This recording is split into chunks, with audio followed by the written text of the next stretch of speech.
Bonjour à tous, j'espère que vous allez bien. On se retrouve aujourd'hui dans une nouvelle petite vidéo, une vidéo que j'avais envie de faire depuis longtemps, et non pas que je me sentais pas légitime, parce que je ne fais pas de couleurs généralement dans mes ouvrages, et je fais pas de couleurs parce que vous êtes nombreuses de l'autre, nombreuses et nombreux, de l'autre côté de l'écran, et que chacune avait ses propres.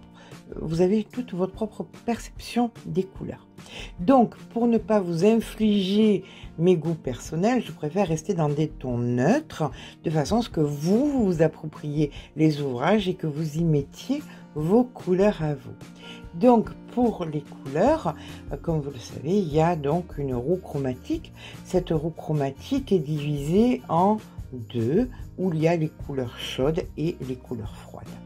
Il est beaucoup plus simple d'utiliser toute cette roue chromatique lorsque on est en été, parce que généralement, pour celles qui ont la peau blanche, elles prennent un peu de couleur. Donc, c'est moins compliqué que quand nous sommes en hiver. Et là, je voulais vous faire donc ce petit tuto sur les couleurs, parce que nous sommes en hiver et que c'est un petit peu plus compliqué de marier, et généralement, pour pas s'embêter, on reste dans des couleurs de base et des couleurs neutres sans vraiment oser parfois le mariage de couleurs. On va essayer ensemble de marier ces couleurs. On va partir déjà sur le fait qu'il y a deux couleurs de base. Les deux couleurs de base sont donc le noir et le bleu marine. Ces deux couleurs de base sont des couleurs qui généralement passent partout et sont chic. Voilà, pour une raison, elles sont, ça fait chic quand on est habillé, soit en noir, soit en bleu marine. Puis, ce qui ne gâche rien, c'est que elles font des silhouettes un petit peu plus élancées, ça amincit un petit peu plus. Et lorsqu'on met un vêtement ou noir ou bleu marine, on peut se permettre un petit peu d'excentricité dans sa forme. Ça gêne pas beaucoup parce que c'est plus discret. Voilà. Encore plus si on est brune, avec des yeux foncés, ça fait une espèce d'harmonie totale, et donc on est dans une cohérence. Si on est blonde, ou si on a les yeux clairs, ou si on est blondé et qu'on a les yeux clairs, là encore, le regard se posera plus sur votre blonde ou rousse, se posera plus sur votre couleur de cheveux ou sur vos yeux que sur le vêtement par lui-même, bleu marine ou noir. Donc, encore une fois, vous pouvez vous permettre certaines excentricités dans le vêtement. Ce ne sera pas gênant. Ensuite, ça, ce sont donc les deux couleurs de base qui vont à tout le monde. Ensuite, on a, qui viennent de suite après, les couleurs neutres, qui sont le blanc, les crus et le gris. Donc, on voit qu'on peut mélanger donc ces 5 couleurs très facilement, sans que ça choque. C'est très harmonieux et ça crée pas ça n'attire pas l'œil plus que ça. Maintenant, si on veut rajouter des couleurs, on peut aller dans les teintes qui nous vont par rapport à notre peau. Alors, dans notre fameuse roue chromatique, on a la possibilité de marier des couleurs qui se suivent. Ça s'appelle des camailleux. Je vais vous mettre des exemples de camailleux où c'est pas gênant, parce que vous n'avez pas obligatoirement besoin de mettre une couleur de base plus une couleur neutre, ou une couleur neutre plus des couleurs, elles se suffisent à elles-mêmes. Le camailleux, c'est un peu comme le monochrome. Voilà, si vous habillez de façon monochrome, c'est pas gênant. Bien évidemment en harmonie, hein. Vous pouvez oui, être blanche comme un linge et vous mettre une robe rouge, mais vous mettrez peut-être une petite veste noire ou quelque chose qui va aller dans les bases pour faire une harmonie. Donc là, on va demander, quand on met une couleur vive, de la marier avec une couleur de base, généralement. Alors, vous avez soit la possibilité de pour assortir les couleurs, vous avez la possibilité de vous appuyer de couleurs monochromes, soit couleur de base, soit couleur neutre, soit camailleux. Et là, je vous mets donc des exemples de camailleux qui se marient très bien. Vous pouvez être décalé, comme vous voyez là la roue, être décalé et être un petit peu sur des couleurs chaudes qui vont dans des couleurs froides, mais comme c'est du camailleux, ça passe sans aucune difficulté.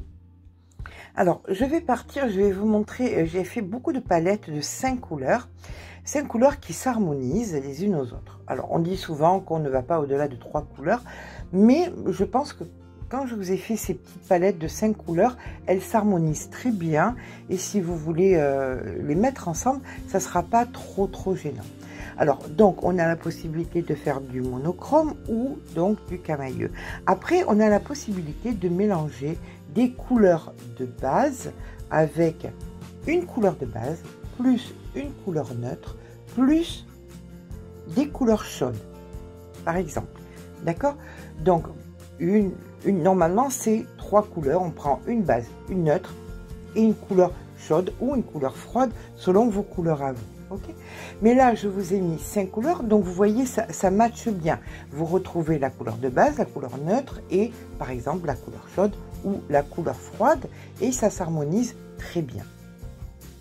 Une autre possibilité, c'est de mettre une couleur neutre, que ce soit du gris, que ce soit du blanc, que ce soit du crème, avec du camailleux.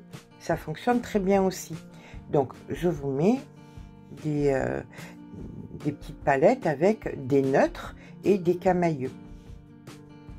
Mais comme vous pouvez le voir dans ces 2 dernières roues chromatiques, on peut aussi mélanger des couleurs neutres ou des couleurs de base avec des couleurs opposées, parce que les couleurs opposées fonctionnent aussi très bien. Donc, je vous mets ces 2 exemples. Vous voyez, c'est pas choquant. Ça choque pas du tout à l'œil que ce soit des couleurs chaudes avec des couleurs froides, parce que en intermédiaire, on a une couleur neutre, par exemple, qui fait la liaison.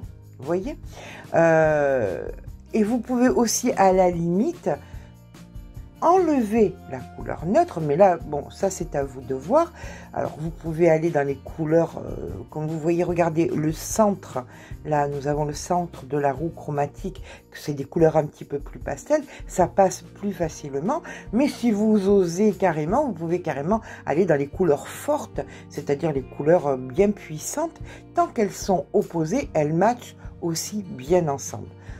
Je préfère à ce moment-là mettre une couleur de base pour casser un petit peu. Alors par exemple, vous habillez en noir, vous pouvez mettre un vêtement, un pull noir ou un pull noir ou une robe noire, et par-dessus, vous pouvez mettre une étole ou une veste avec des couleurs opposées, mais qui se marieront très bien ensemble. Voilà. Bien écoutez, j'espère que je vous ai donné envie de faire des couleurs. J'espère que ça vous inspirera un petit peu. Pour ma part, comme je vous dis, c'est compliqué de vous proposer des couleurs parce que, tout simplement, vous êtes toutes différentes et généralement, vous vous appropriez quelque part les ouvrages. Et si je pars dans des couleurs, alors si on part carrément dans de la couleur opposée forte, là, vous avez par exemple du pourpre avec du bleu canard et je ne sais pas moi, un espèce de jaune orange de moutarde, ça va vous choquer fortement. Et pourtant, ça se marierait bien si c'était un ouvrage, une étole ou une écharpe ou un chèche ou quelque chose comme ça. Voilà. Bien écoutez, je vous laisse faire vos propres petites couleurs. J'espère que cette petite vidéo vous sera utile. Pour ma part, je vous dis à demain sur la chaîne Mamie Crochet pour une petite vidéo de crochet tout à fait normale. N'oubliez pas de laisser un petit pouce en l'air si ça vous a plu. N'oubliez pas surtout de vous abonner. Je vous fais de gros bisous et je vous dis à très vite.